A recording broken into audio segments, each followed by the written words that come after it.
Hello friends, welcome back to my channel divine tutorials. Friends, जैसा कि कल मैंने आप लोगों को पर्यावरण का सेट 1 दिया था। सेट 1 मैंने आप लोगों को सॉल्व कराया था। सबसे पहले मैंने क्वेश्चन बोला था, उनके ऑप्शंस बोले थे और फिर मैंने आप लोगों को थोड़ा सा टाइम दिया था। उसके बाद मैंने उसका आंसर एक्सप्लेन करके बता दिया था। तो आज हम लोग जिस तरीके से पर्यावरण को पढ़ेंगे वो होगा वन लाइनर क्वेश्चंस, यानी कि सबसे पहले मैं क्वेश्चन को बोल के तुरंत ही उसका आंसर बता दूंगी, क्योंकि अब हम लोग के पास टाइम बहुत कम है। सीटेट का एग्जाम अब निश्चित होना हो गया है। अगर ये पेपर जुलाई में नहीं हुआ तो ये अगस्त में जरूर होगा। तो आप लोग फटाफट से अपनी तैयारी करते रहिए। तो पर्यावरण का आज हम लोग पढ़ेंगे वन लाइनर क्वेश्चंस, एक लाइन का क्वेश्चन और तुरंत ही उसका आंसर। तो आप लोग ध्यान से मेरे लेक्चर को सुन लीजिए।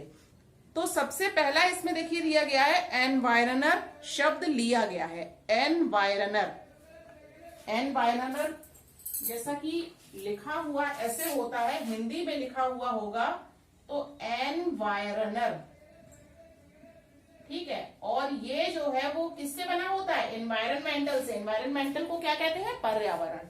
एनवायरनर, एनवायरनर, ठीक है। और इंग्लिश में इसको हम कैसे लिखेंगे? इंग्लिश में लिखेंगे एनवायरनर, इस तरीके से होगा। तो ये एनवायरनर शब्द जो है वो किस भाषा से लिया गया है? फ्रेंच भाषा से। याद रखिएगा, इस तरह का क्वेश्चन एग्जाम में अक्सर पूछ लिया जाता है। तो किस भाषा से लिया गया है? फ्रेंच भाषा से।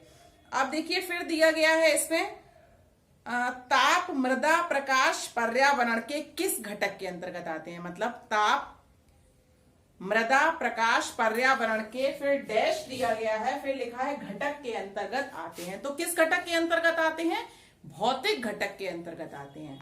एक एक लाइन को ध्यान से सुन लीजिए। वन लाइनर क्वेश्चन से आराम से सॉल्व हो जाएंगे एक बार। केवल अगर आप लोग वीडियो को बहुत ध्यान से देख लेंगे तो आप लोगों को अगर वहां एग्जाम में इससे रिलेटेड कोई क्वेश्चन आ गया तो कोई प्रॉब्लम नहीं आएगी। तो फिर इसके बाद देखिए दिया गया है पर्यावरण के प्रमुख घटक हैं। तो देखिए पर्यावरण के प्रमुख घटक क्या क्या होते हैं? प्राकृतिक, मानव निर्मित। प्राकृतिक और मानव निर्मित क्या होते हैं? पर्यावरण के प्रमुख घटक। अब देखिए दिया गया है पृथ्वी का 2/3 भाग कैसा है? जलमंडल। पृथ्वी का 2/3 भाग जलमंडल है। फिर देखिए दिया गया है धूल के कण एवं जल वाष्प। धूल के कण एवं जल वाष्प, फिर दिया है डैश, उसमें पाए जाते हैं। किस में पाए जाते हैं? तो धूल के कण एवं जल वाष्प वायुमंडल में पाए जाते हैं। धूल के कण एवं जल वाष्प वायुमंडल में पाए जाते हैं। अब देखिए जैसे दिया गया है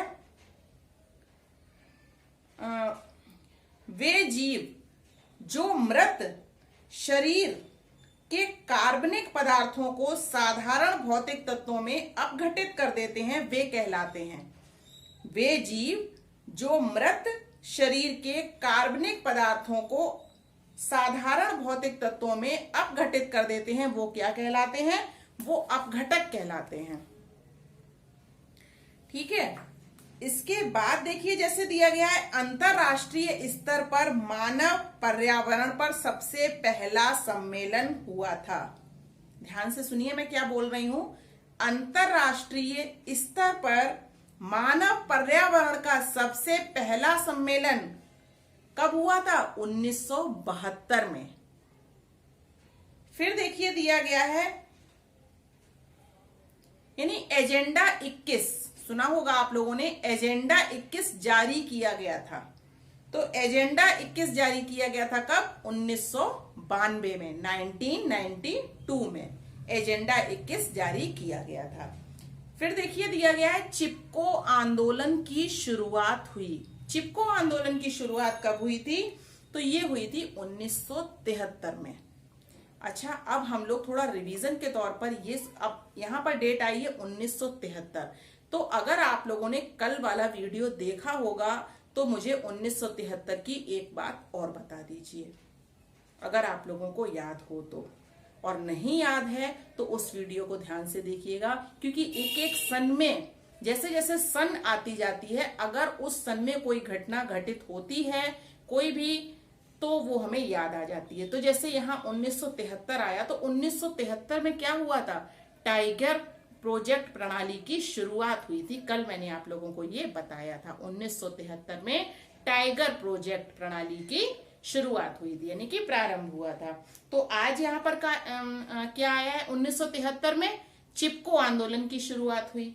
तो चिपको आंदोलन की शुरुआत कब हुई, 1973 में, और टाइगर प्रोजेक्ट प्रणाली 1973 में। इस तरीके से हम लोग आसानी से याद रख सकते हैं एक एक सन। अगर वो अगली सन कहीं और आ रही है तो हमें लास्ट जो मैंने यानी कि देखा हुआ होगा, अगर पढ़ा हुआ होगा, जरा सा भी पढ़ा हुआ होगा, तो याद आ जाएगा निश्चित तौर पर कि मैंने ये सन पढ़ी हुई है, इस सन में क्या हुआ था वो याद आ जाएगा।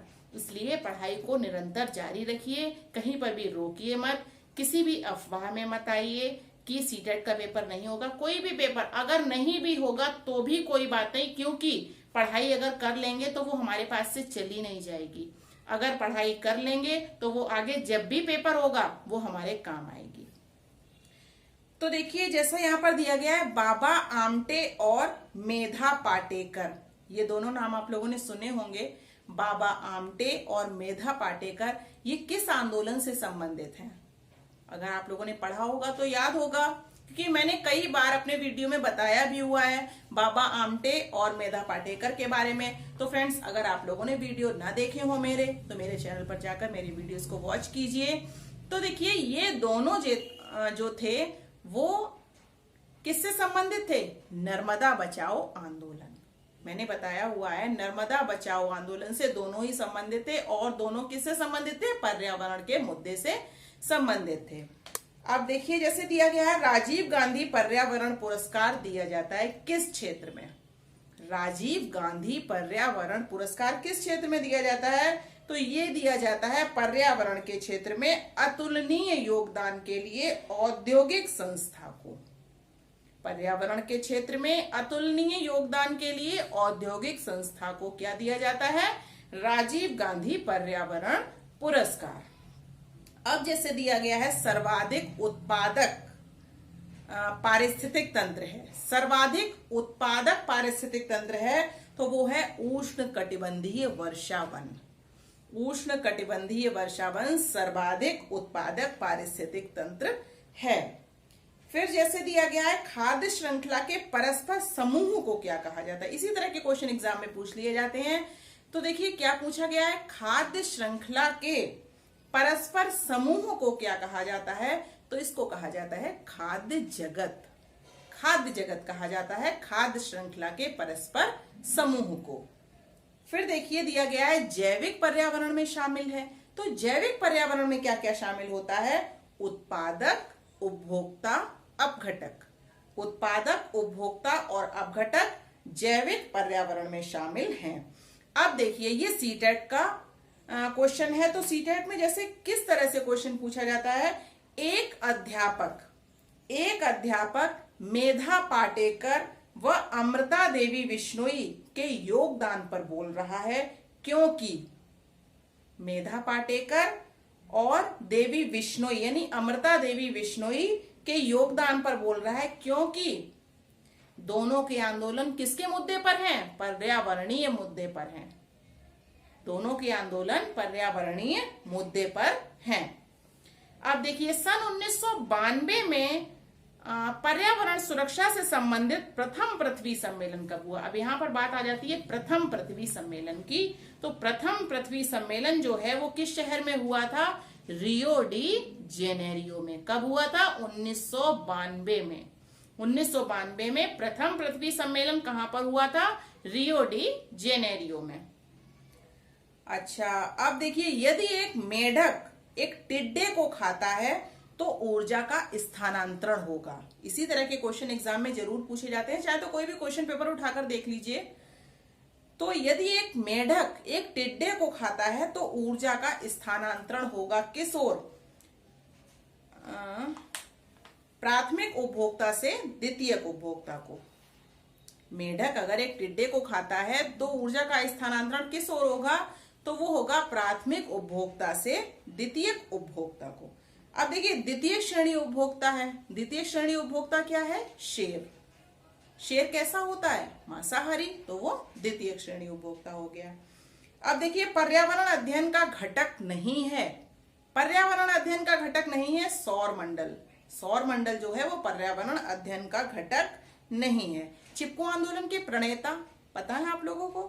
चिपको आंदोलन की शुरुआत कब हुई? जैसा कि मैंने अभी आप लोगों को बताया था 1973 में, और इसके प्रणेता जो है वो सुंदरलाल बहुगुणा। ठीक है, अब देखिए 10% का नियम किसने दिया था? सारे क्वेश्चंस बहुत इंपॉर्टेंट है, वन लाइनर क्वेश्चंस है, बहुत ही इंपॉर्टेंट है। वीडियो को पूरा लास्ट तक जरूर देखिए, क्योंकि एक एक क्वेश्चन एक एक नंबर से कभी कभी बहुत बड़ा हमारे लिए नुकसान हो सकता है कि एक नंबर से भी अगर मतलब अगर हमारे 89 है और हमको 90 चाहिए तो वही एक नंबर हमारे लिए बहुत इंपॉर्टेंट हो जाता है। इसलिए एक एक क्वेश्चन को बहुत ध्यान से, जहां कहीं भी जैसा भी क्वेश्चन मिले, लिखा हुआ सुनने को मिले, सब कुछ सुनिए, सब कुछ देखिए, सब कुछ पढ़िए, क्योंकि अगर सीटेट निकालना है या कोई भी एग्जाम निकालना है तो ये सब करना ही पड़ेगा।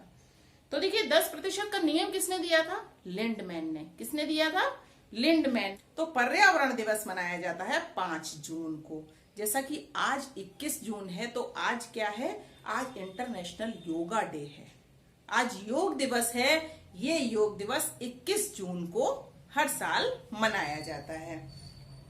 तो अब देखिए हमारे देश में वन महोत्सव दिवस कब मनाया जाता है? वन महोत्सव दिवस तो ये कब मनाया जाता है? 1 जुलाई को। 1 जुलाई को वन महोत्सव दिवस मनाया जाता है। फिर देखिए अब इसमें इंपॉर्टेंट दिया गया है, जो खाद्य श्रृंखला घास मैदानों की नहीं है, जो खाद्य श्रृंखला घास मैदानों की नहीं है तो वो क्या है? प्लावक व्हेल मछली। एक पोषण स्तर से दूसरे पोषण स्तर पर ऊर्जा का 10% भाग स्थानांतरित होता है। यानी कि जैसा कि ये मैंने अभी आप लोगों को बताया था 10% का नियम वाला जो है तो वही ये दिया गया है, एक पोषण स्तर से दूसरे पोषण स्तर पर ऊर्जा का 10% भाग स्थानांतरित होता है।